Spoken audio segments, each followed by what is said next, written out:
پاکستان بنتے ہوئے ہم نے دیکھا، ہم نے ان لوگوں کو متحرک ہوتے ہوئے دیکھا، ساری چیزیں دیکھی اپنے بچپن میں، اور اس کے بعد دیکھا کہ ان کے ساتھ ہوا کیا۔ آپ جمہوریت کو دیکھیں، جمہوریت کی بنیاد مضبوط ہوتی ہے جب آپ معلوماتی انداز میں ووٹ ڈالتے ہیں۔ آج سب سے بڑی network Pakistan U S alumni network کی وہ بنی ہے، وہ ہے پاکستان میں۔ ہمیں فخر ہے اس بات کا کہ پورے ملک میں پھیلی ہے، اور اس کے ذریعے سے ہمارے بچوں کو اتنی اسکالرشپس مل رہی ہیں۔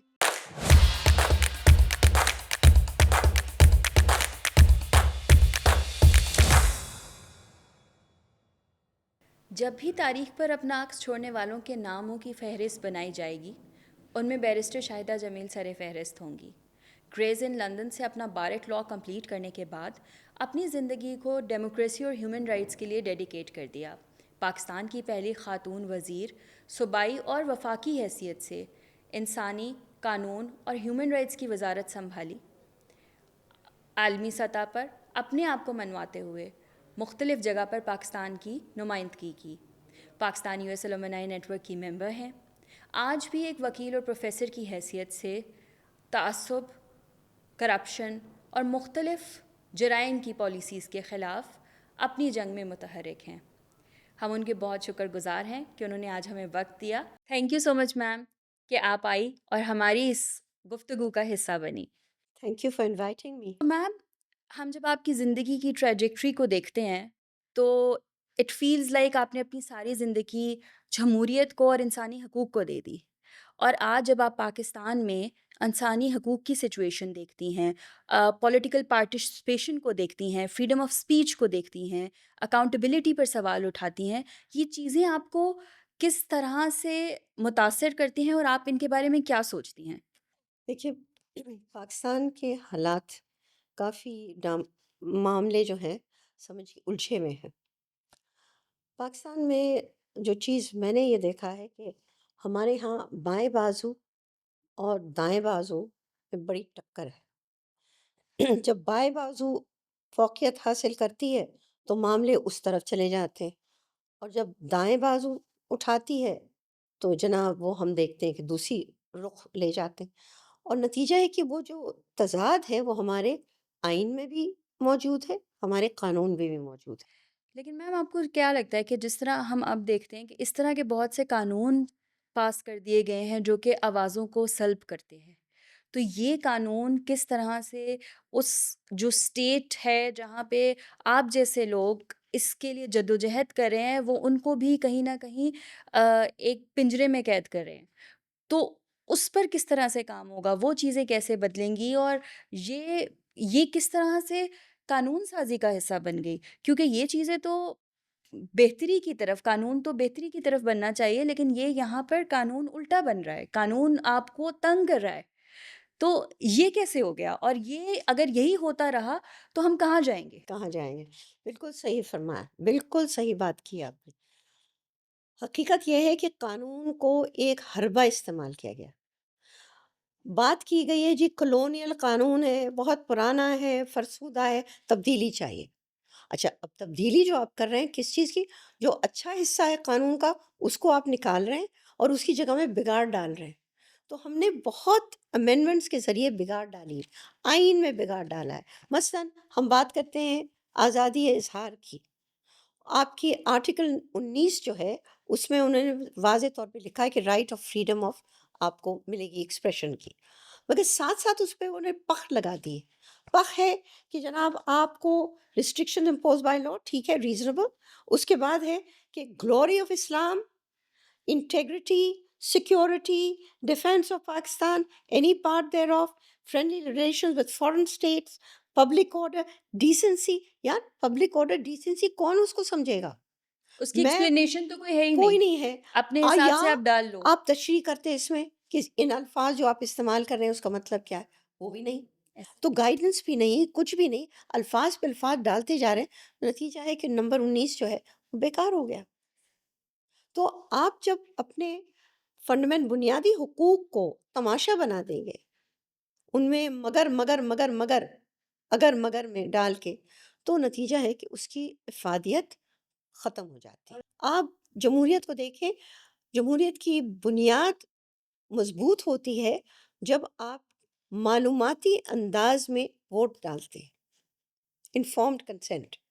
جب آپ کے پاس انفارمڈ کنسنٹ نہیں ہے، آپ کے اخبار، آپ کی سوشل میڈیا، ٹی وی دیکھ رہے ہیں، اس میں کوئی انفارمیشن نہیں، تو میں ہے، آ، ایک الزام تراشی ہے، مگر کوئی خاص انفارمیشن کبھی کبھی نظر آتا ہے. لیکن آپ جیسے لوگ جو کہ بہت ساری اپرچونیٹیز ملنے کی آپ نے آپٹ کیا کہ آپ پاکستان آ کے رہیں گی، اسی ملک کے لیے کام کریں گی، اور مجھے آپ جیسے ہم بات کر رہے تھے تو لگا کہ آپ باقی سب کو بھی یہی کہتی ہیں کہ وہ ایسا کریں. بیٹا، یہ ہمارا ملک ہے. باقی ملکوں سے دیکھیے جو اچھے حال میں ہیں، انہوں نے خود محنت کی، انہوں نے اپنا ملک بنایا. تو ہم کب محنت کریں گے؟ انہوں نے بہت تکلیف اٹھائی ہے اپنے ملک کو بنانے میں، بہت سے لوگوں کی جانیں گئی ہیں اس کو بنانے میں.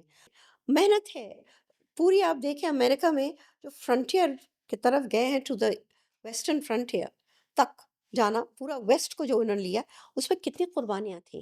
کہاں کہاں غریب غریب لوگ، جگہ جگہ انہوں نے اپنے چھوٹے چھوٹے جگہ بنائی، وہاں پہ انہوں نے فارمنگ کی، انہوں نے چیزیں کی، کھیتی باڑی کر کے انہوں نے اپنی زندگی بنائی. تو وہ ایفرٹ انہوں نے کیا. ہم یہ کہتے ہیں کہ دیکھیے ہمیں اللہ نے یہ وطن دیا ہے، ہمارے بزرگوں نے جدوجہد کی، قربانیاں دی، اور بہت سارے کٹے مرے، اور یہ ہمیں ملک حاصل ہوا. اب اس کو بنائے گا کون؟ نئی پود بنائے گی نا. تو اس کو باہر جانا، جو ہم نے ان کے اندر ڈال دیا ہے کہ سارے پیسے آپ کو ملیں گے تو بہت اچھا ہوگا، نہیں ہوتا. جب ان لوگ باہر جاتے ہیں تو وہاں حالات ان کے اتنے اچھے نہیں جتنا وہ سمجھتے ہیں، جب تک کہ ان کی بہت اعلیٰ تعلیم نہ ہو.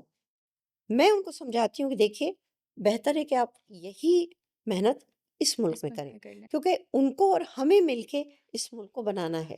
تبھی ہم مستحکم ہوں گے، کیونکہ ایک آئندہ پود آ رہی ہے، نیکسٹ جنریشن، اس کے لیے تو کرنا ہے نا. وہ کہاں جائے گی اگر آپ کے تعلیم، آپ دیکھ لیں ہماری لٹریسی پاکستان میں محدود ہے، 25%.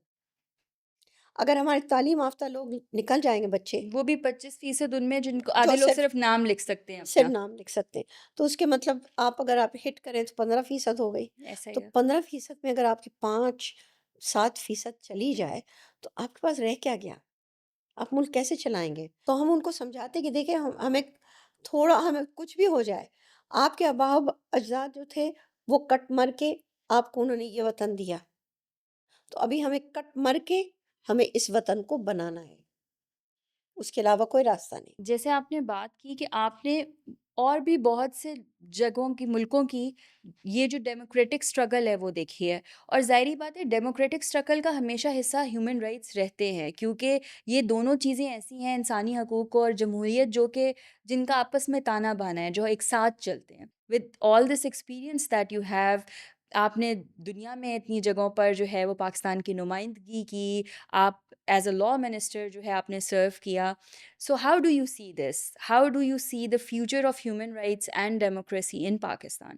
سب سے پہلے ہماری تاریخ کی کتابیں جو ہیں وہ ہمیں بچوں کو حقیقت بتاتی نہیں.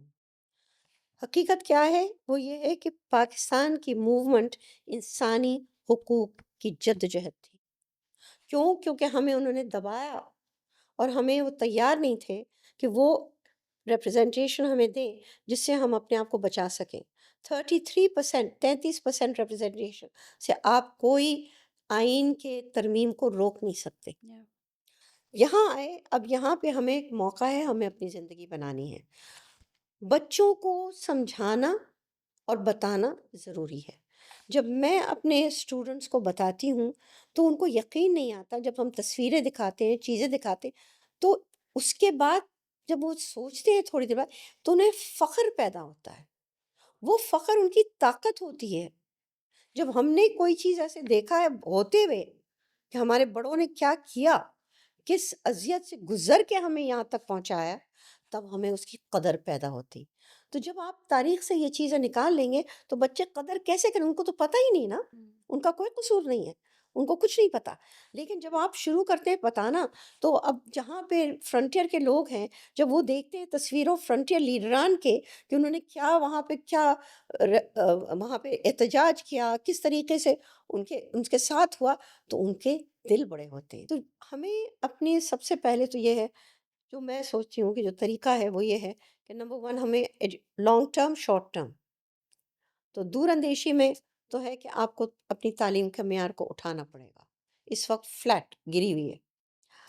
چیٹنگ کاپینگ پوری ختم ہونی ہے، ورنہ کوئی معیار نہیں بنے گا. دوسری چیز ہے کہ ہمارے ذرائع ابلاغ اور خاص طور سے ہمارے ایڈورٹیزمنٹس، یہ ذریعہ ہے معلومات پھیلانے کا. چھوٹے چھوٹے ایڈورٹیزمنٹ آتے ہیں، 30 سیکنڈ کے، 1 منٹ کے وہ جو آتے ہیں، اس کے اندر معلومات ہونا چاہیے Yeah. اور اس میں اقدار ہونے چاہیے. جب بچے دیکھتے ہیں تو اس کو پھر ایمیولیٹ کرتے ہیں. Yeah. تو اس لیے میں کہوں گی ایڈورٹیزمنٹ کا ذریعہ ہے، سوشل میڈیا کا ذریعہ ہے، آپ کے ذرائع ابلاغ ہے، آپ کی ٹی وی پروگرامس ہیں. جب وہ آئے گا، سمجھ شروع ہو جائے گی، تو اس میں بڑا فرق پڑے گا. تبھی میں دیکھتی ہوں کہ پاکستان کی ہم آگے بڑھیں گے، کیونکہ لوگوں کی سمجھ بہتر ہو جائے گی.